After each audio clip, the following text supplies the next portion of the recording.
नमस्कार प्रेक्षकांनो, आजच्या एपिसोडमध्ये आपण बघूया. इथे आता भूमी देवी आईजवळ स्वतःसाठी न्याय मागत असते की तिच्यावरतीच प्रत्येक वेळेला असा अन्याय का होतो. तिने कधी कुणाचं इतकं वाईट केलंय, म्हणून ती आता देवी आईला जाब विचारत असते.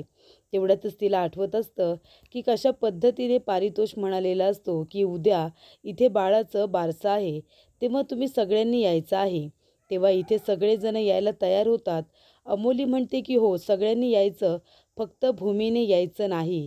कारण भूमी इथे बारशाला आलेली मला अजिबात आवडणार नाही आहे. भूमी बारशाला येणार नाही, हा माझा फायनल डिसिजन आहे, असं इकडे अमोली म्हणालेली असते भूमीच्या तोंडावरती. तेव्हा भूमीला त्या गोष्टीचं खूपच जास्त वाईट वाटलेलं असतं. त्यानंतर इथे भूमी आता उदास झालेली असते. घरामध्ये ती एकटीच असते. तेव्हा इकडे डोरबेलचा आवाज येतो.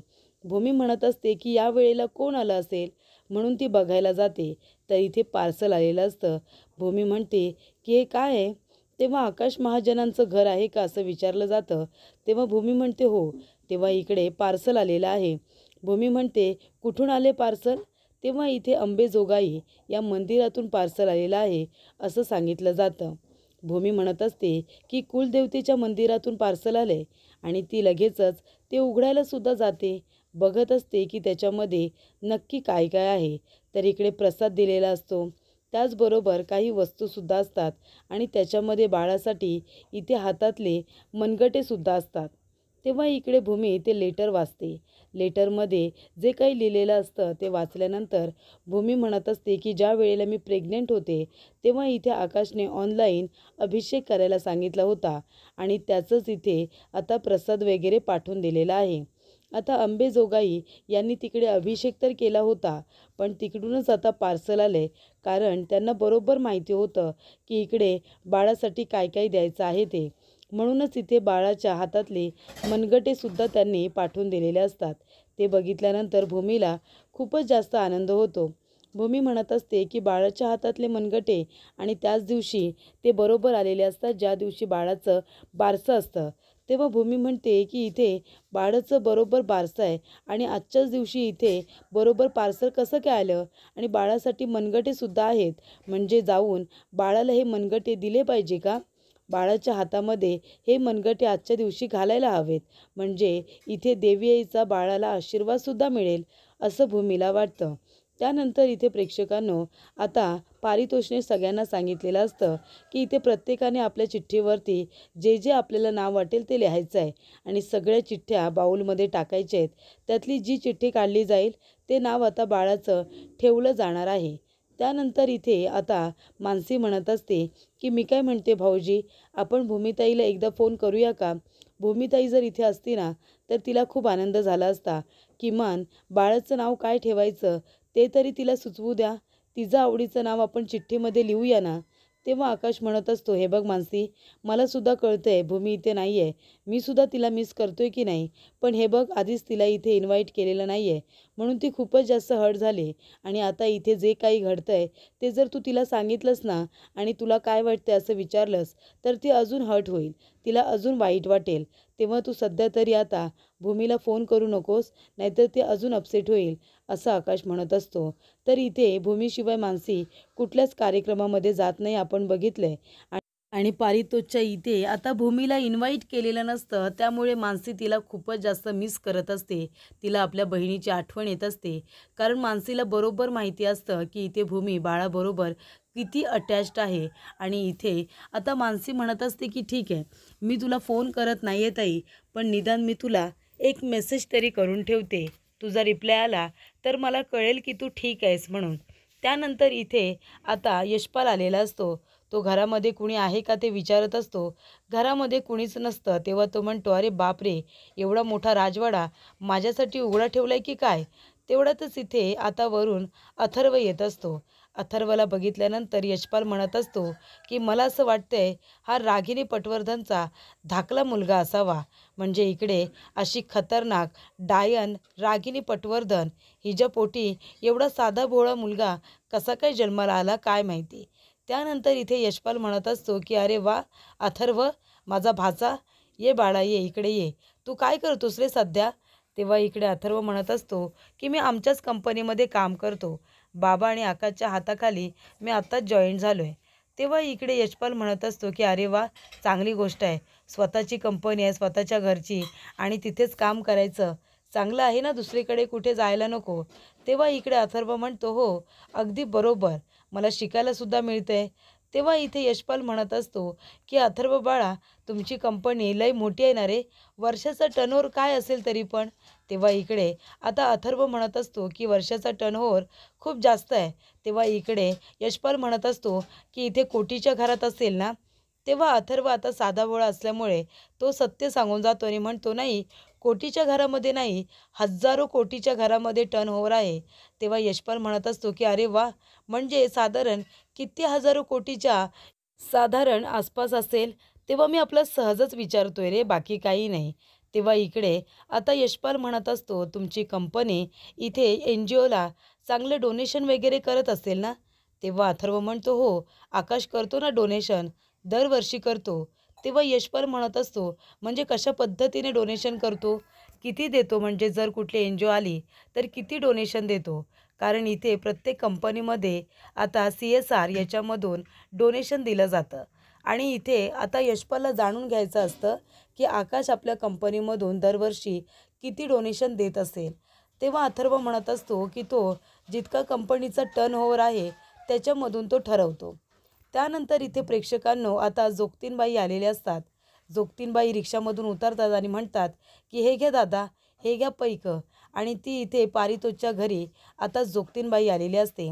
पारितोषच्या घरी आता बाळाचं बारसं असतं, त्यामुळे इथे जोगतीन बाळाला आशीर्वाद देण्यासाठी आलेली असते. तेव्हा अमोली बाळाला घेऊन बाहेर येते. सगळेजण टाळ्या वाजून बाळाचं कौतुक करतात, त्याला शुभेच्छा देतात, कारण आज बाळाचं नावसुद्धा ठेवणार असतात. तेव्हा अमोली आल्यानंतर पारितोष म्हणत असतो की अमोली, सगळ्यांनी आम्हाला जे जे नावं हवेत ते चिठ्ठीमध्ये लिहून या बाऊलमध्ये टाकले.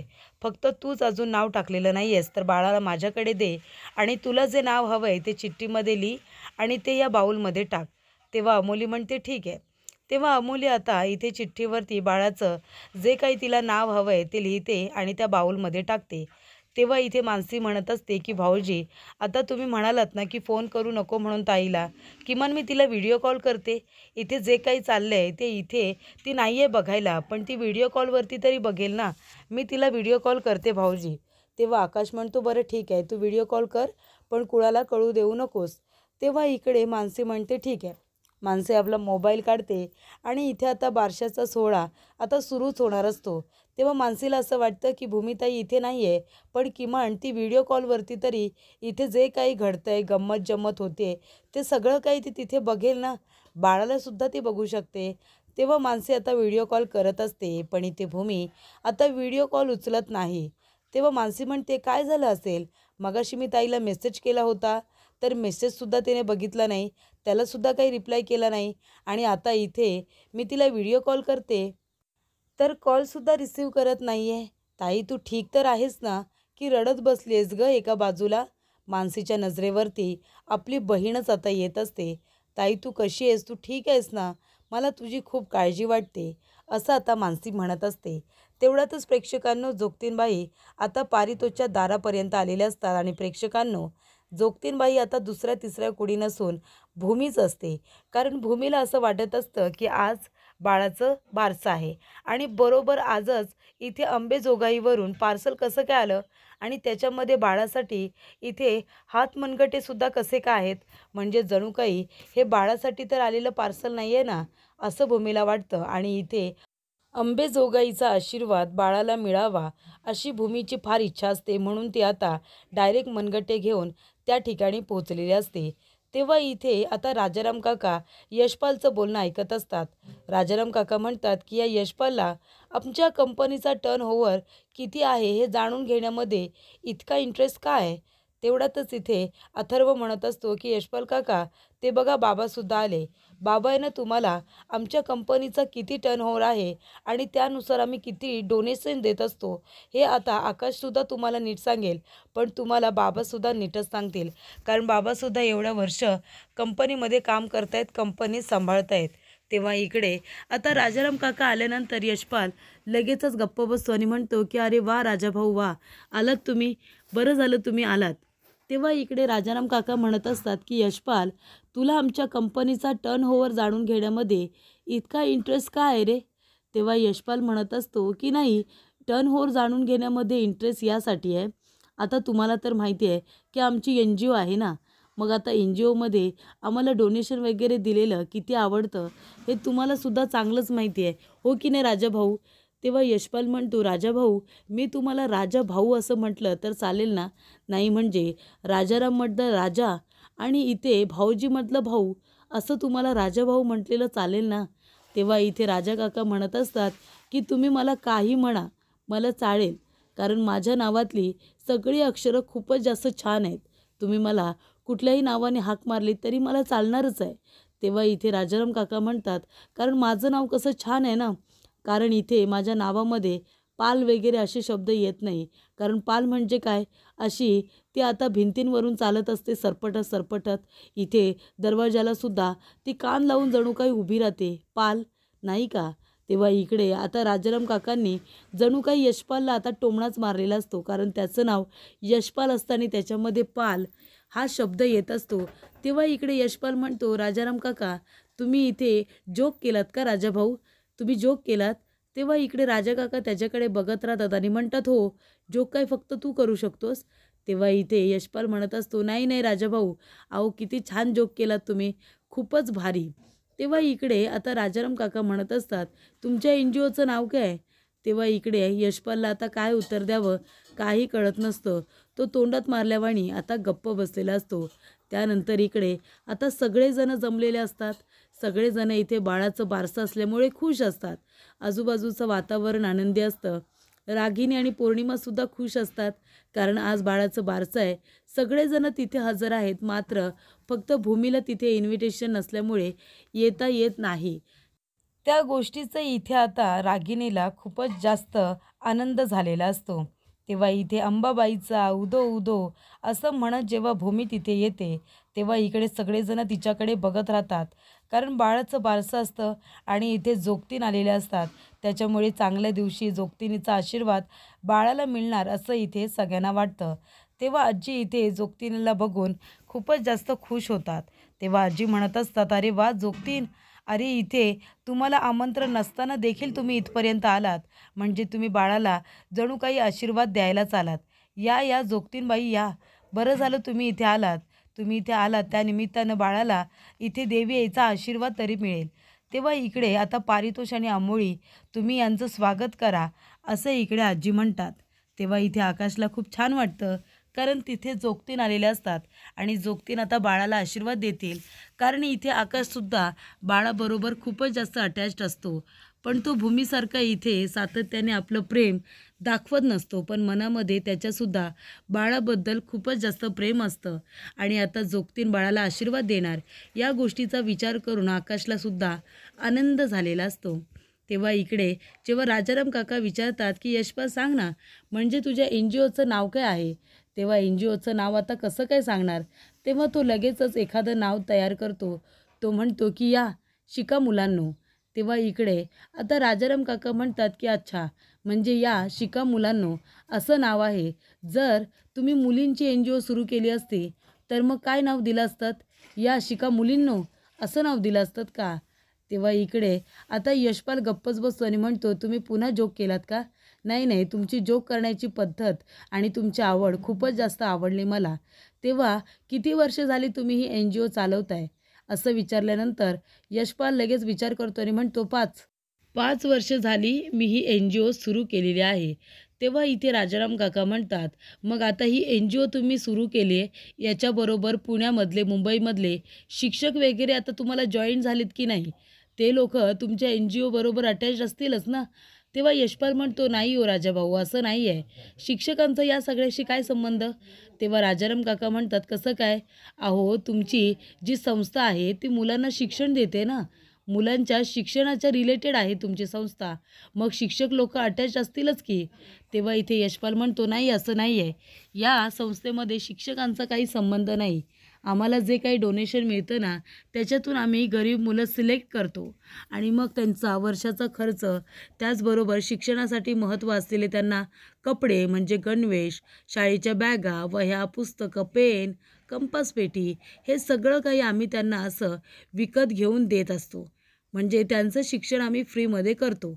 असं NGO आमची काम करते, असं इकडे यशपाल म्हणत असतो. तेव्हा राजाराम काका म्हणत असतात, हो का?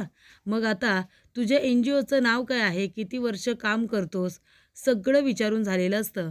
त्यानंतरला जास्त वेळ यशपाल काका तिथे काही आता बसत नाही, कारण राजाराम काका पूर्ण माहिती विचारत असतात की तुम्ही कशा पद्धतीने डोनेशन घेता, डोनेशन घेतल्यानंतर सगळ्यात आधी काय काय करता, तुमच्याकडे लायसन्स आहे का गव्हर्नमेंटचं, कारण NGO जर चालवायची असेल तर गव्हर्नमेंटचं लायसन्स हवं असतं, त्यांच्याकडे त्यांचं व्हिजिटिंग कार्ड असतं. पण यशपालकडे तसं काहीही नसतं. जेव्हा इथे राजाराम काका आता प्रश्न विचारायला लागतात तेव्हा लगेचच यशपाल म्हणतो, बरं ठीक आहे, आता मी निघतो, चालून चालून खूप थकलोय ना, जरा आराम करायला हवा. तेव्हा इकडे यशपाल म्हणतो, चालायची इतकी सवय लागली की डिरेक्टली आता बाहेर जात होतो. आता मला वरती जायचं आहे ना, तुम्ही मला इथे ठेवून घेतलेत, थोडे दिवस मी इथेच राहणार आहे नाही का. त्यानंतर इथे आता भूमी आलेली असते. भूमी इथे दोघांचं सुद्धा औक्षण करते. तेव्हा इकडे आता जोगतीनबाई आलेले असतात बाळाला आशीर्वाद देण्यासाठी. त्यामुळे आजीला तर आनंद झालेलाच असतो. तेव्हा इकडे तुमच्या दोघांची जोडी नेहमी अशीच राहू दे, टिकून राहू दे. त्याचबरोबर भूमी बाळाच्या डोक्यावरून हात फिरवते आणि बाळाला भरभरून आशीर्वाद देते. तेव्हा इकडे पौर्णिमा रागिणीला म्हणत असते की आई, अहो कुठली जोगतीन अशी नाकापर्यंत पदर घेते हो. तेव्हा इकडे रागिणी म्हणते, हो बरोबर बोलतेस तू. तेव्हा इथे आता अमोली म्हणत असते, तुम्ही इथे नवीन आहात का? नाही, म्हणजे आमच्याकडे ज्या जोगतीनबाई येतात ना त्या वेगळ्या आहेत. तुम्ही इथे नवीन आहात का म्हणूनच विचारलं. याआधी तुम्हाला या एरियामध्ये कधी बघितलं नाही ना? तेव्हा इथे भूमी म्हणत असते की नाही, मी दरवेळेला येत नाही. मी आठवड्यातून इथे 2 वेळाच फक्त आता इकडे फिरत असते. त्याच्यामध्ये मी 11 घरं घेते. मी 11 घरामध्ये जाऊन इथे आता वाण देत असते. 10 घरं झालेली आहेत. दुसरीकडे जात असताना इथे बघितलं, इथे आता काहीतरी कार्यक्रम साजरा होतोय. हे बघितल्यानंतर आता चांगल्या दिवशी तुम्हालाच येऊन इथे देवी आईचं वाण द्यावं असं वाटलं आणि म्हणूनच 11वं घर हे तुमचं आहे. तेव्हा देवी आईचं वाण देण्यासाठी तुमच्या घरी आली. तेव्हा इकडे आता पौर्णिमा म्हणत असते, आई बघताय ना, म्हणजे जोगतिनीचा पदर नाकापर्यंत मी तरी कधी बघितलेला नाही आहे. मला तर हिच्यावरती डाऊटच येतो आहे. तेव्हा रागिनी तिला आता गप्प राहायला सांगते. तर इकडे भूमीला अजूनपर्यंत तरी कुणी ओळखलेलं नसतं, कारण तिचा पदर पूर्णपणे इथे नाकाच्या खाली असतो. त्यामुळे भूमीचा चेहरा अमोलीला स्पष्टपणे काही दिसत नाही. तेव्हा इथे अमोली म्हणत असते की तुम्ही आमच्या बाळाला आशीर्वाद द्या, त्याला व्यवस्थित राहू द्या. तेव्हा इकडे त्याचं आयुष्य, आरोग्य हेल्दी असू द्या, असं इकडे ती म्हणत असते. तेव्हा इथे भूमी आता त्या हातातले मनगटे काढते आणि इथे वाणसुद्धा आता पारितोषच्या हातामध्ये देते. ती म्हणत असते, हे घ्या, देवी आईचं वाण घ्या आणि बाळासाठी आशीर्वादसुद्धा. तेव्हा इथे प्रेक्षकांनो आता अमोली बाळाला घेते पारितोषकडून आणि इकडे भूमीने आता वाण दिलेलं असतं. त्याच्यामध्ये इकडे आता अंबेजोगाईचा जो काही प्रसाद असतो तो सुद्धा भूमी सगळ्यांसाठी घेऊन येते आणि त्याच्यामध्ये बाळाच्या हातासाठी मनगटेसुद्धा असतात. तेव्हा पारितोषला खूप आश्चर्य वाटतं. पारितोष म्हणतो, हे काय, बाळाच्या पायातले वाले आहेत का हे? तेव्हा इथे आता प्रसाद इकडे काम करणाऱ्या सर्वंटकडे पारितोष देतो आणि म्हणतो की हा प्रसाद तुम्ही सगळ्यांना द्या. आणि इथे पायातले जे वाळे असतात तर ते इथे पारितोष म्हणतो की हे बाळाच्या पायात घालतात का? तेव्हा आजी म्हणते, नाही रे पारितोष, हे पायातले वाले नाही आहेत, तर मनगटातले मनगटे आहेत. इथे हातामध्ये हे मनगटे घालतात. तेव्हा इथे आता पारितोषच्या हातामध्ये सगळं वाणचं सामान दिलेलं असतं. तेव्हा आजी म्हणत असतात की मी काय म्हणते जोगतीनबाई, इथपर्यंत तुम्ही आता आलात ना आणि हे बाळाच्या हातामध्ये मनगटे घालण्यासाठी सुद्धा तुम्ही घेऊन आलात, तर तुम्ही आता स्वतःच्याच हाताने बाळाच्या हातामध्ये हे मनगटे घाला ना, असं आजी आता भूमीला म्हणतात. तेव्हा भूमी ही जोगतीन बनून आली हे कुणाला सध्या तरी माहिती नसतं. फक्त पौर्णिमाला तिच्यावरती संशय आलेला असतो. तेव्हा आजी म्हणतात की जोगतीनबाईंनी जर स्वतःच्या हाताने मनगटे घातले बाळाला तर मग तेवढाच त्यांचा आशीर्वाद मिळेल ना, हो की नाही? तेव्हा इथे भूमीला खूप आनंद होतो. भूमी म्हणत असते की हो आजी, तुमची जर एवढी इच्छा असेल तर मी माझ्या हाताने बाळाच्या हातामध्ये हे मनगटे घालते. तेव्हा इकडे भूमी आता स्वतःच्या हाताने बाळाच्या हातामध्ये मनगटे घालते आणि बाळाची मायासुद्धा घेते. बाळाला भरभरून आशीर्वाद देते. त्यानंतर इथे पारितोष अमोली यांना खूपच जास्त आनंद होतो. त्यानंतर इथे प्रेक्षकांनो आता कार्यक्रमाला सुरुवात होणार असते. बाळाच्या हातामध्ये मनगटे घातल्यानंतर भूमीचं काम तर झालेलं असतं, कारण त्या दिवशी भूमीने बाळालासुद्धा बघितलेलं असतं. बाळाला इथे आशीर्वाद दिलेला असतो, हातामध्ये मनगटे घातलेले असतात. भूमी तर खूप जास्त खुश होते. त्यानंतर ती म्हणते की दादा चला बरं आता येते मी, बाळाला आशीर्वाद दिला, माझं काम झालं. तेव्हा इकडे पारितोष म्हणत असतो की मी काय म्हणतो ताई, अहो आता बाळाच्या बारशाला सुरुवात होणारच आहे. आता बाळाचं बारसंसुद्धा होईल, त्याचं नावसुद्धा ठेवलं जाईल. मी काय म्हणतो, तुम्ही जर आमच्या बाळाच्या बारशाच्या कार्यक्रमामध्ये सहभागी झालात, थोडा वेळ थांबलात, तर आम्हालासुद्धा छानच वाटेल. आणि एवढा कार्यक्रम पार पडला की मग आम्ही दोघेजणं मिळून तुमची ओटीसुद्धा भरणार आहोत. तोपर्यंत थांबा ना. तेव्हा इथे भूमी आता थांबायला तयार होते. ती म्हणत असते की तुम्ही जर मला एवढा आग्रह करताय तर मी थांबते ना, मी कशाला नाही म्हणू. तेव्हा इकडे भूमी आता बाळाकडे डोळे भरून बघत असते. इथे आता अमोली आधी म्हणालेली असते की तू अजिबात इथे बाळाच्या बारशामध्ये येऊ नकोस. आणि आता स्वतः पारितोषने इथे भूमीला थांबायला सांगितलेलं असतं. न कळतपणे का होईना पण भूमी तिथे आता थांबलेली असते. त्यानंतर प्रेक्षकानं भूमी म्हणत असते की आकाश, तू बघितलंस ना बाळाचं आणि माझं काहीतरी कनेक्शन आहे. तेव्हा मानसी म्हणते ताई तू तिथे हवी होतीस, तुला खूप छान वाटलं असतं. तेव्हा इथे पौर्णिमा म्हणते मग ती तिथे नाही तर कुठे होती. तुम्हाला कुणालाही कळलं नसेल, तुम्हाला कुणालाही माहिती नसेल, पण भूमिताई त्या ठिकाणी आली होती आणि तिने स्वतःच्या हाताने बाळाच्या हातामध्ये मनगटेसुद्धा घातलेले आहेत असं इकडे आता पौर्णिमा आकाशच्या समोर म्हणते. तेव्हा इथे पौर्णिमा म्हणते घे भूमिताई बाळाची शपथ की तू तिथे आली नव्हतीस. तेव्हा इथे भूमी आता गप्प बसते. बाळाची शपथ ती घेत नाही कारण ती गेलेली असते.